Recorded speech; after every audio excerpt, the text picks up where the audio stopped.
All right, live from the basement again. Sorry about the crazy camera angles. All these videos are shot with my phone, so I don't have any high-tech equipment yet. So hopefully if I get a YouTube channel started, I'll invest in some equipment that'll shoot some better video. But for now, I wanted to do a little video. I got a lot of DMs on actually the way I stored the hair jigs in these little plastic sleeves that I make. So I kind of wanted to show everybody how to make them. This one here happened to have some flipping jigs in. So it's not just for the hair jigs. I mean, I put my normal jigs in there, and like I said, you just roll them up and you throw them in the box. They're all nice and neat. With the rubber jigs, the other thing, just a little tip, is you can take a little baby powder, little talcum powder, and throw it in there with the rubber jigs. They won't mesh up and stick, and it keeps the skirts nice. So I'll put that down.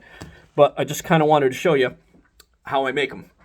So this is a sealer that I bought from Amazon. God, I bought it, I don't know how long ago.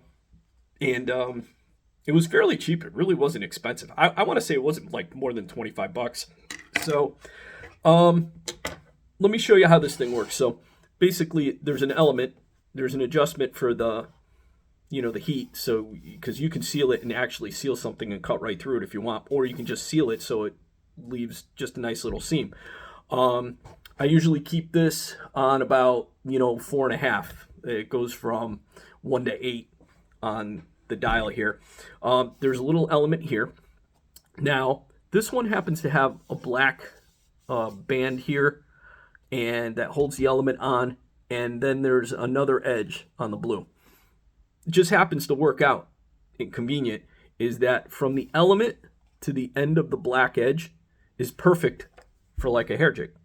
Okay, it's just a perfect width. When you're doing the big jigs, you've got the weed guard and everything, so you need just a little bit of wider space.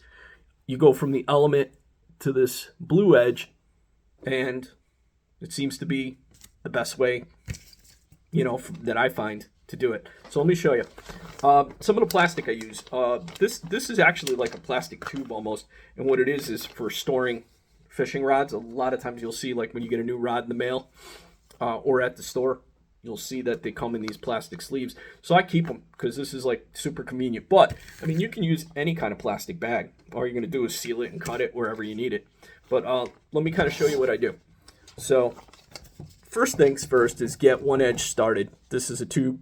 So the cool thing here is you can line the crease up so you get a nice straight edge, because you kind of want to make sure it's 45 degrees or 90. Actually, that was horrible math on my part. That didn't come out good. So let me do another nice neat one here. So let's show you how it works here. So line it up, hold it, boom, done. Okay. So you have now one sealed edge. So what I'll do is I'll just snip this. Little pair of scissors, like so. So now you have one sealed edge. Okay. Now, remember what I said? This black edge here. Let me turn it sideways so you can see it. If you hold the bag to that black edge, that's a perfect size for a hair jig. So hold it on the edge like so. Try not to burn yourself. Seal it. When the thing clicks off, you're done. Now you see you've got a space. Okay. Now, I'm going to do one for the rubber jig.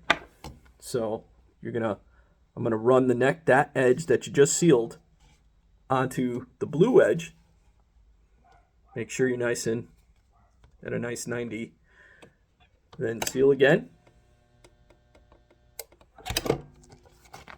You have another big space. See, now you got a small space, big space. I don't know how well you can see that. Now, I usually run them about 6 deep, only because it's just convenient. You usually have like 6 of one color anyways. So what I do is then trim where I end. So this one's only 2 for demonstration purposes.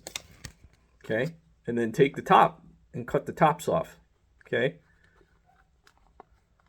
So now you got the opening on the top, and then you have your sealed bag. Now, here's the one for the hair jig. Just do a little twist. Grab your little hair jig.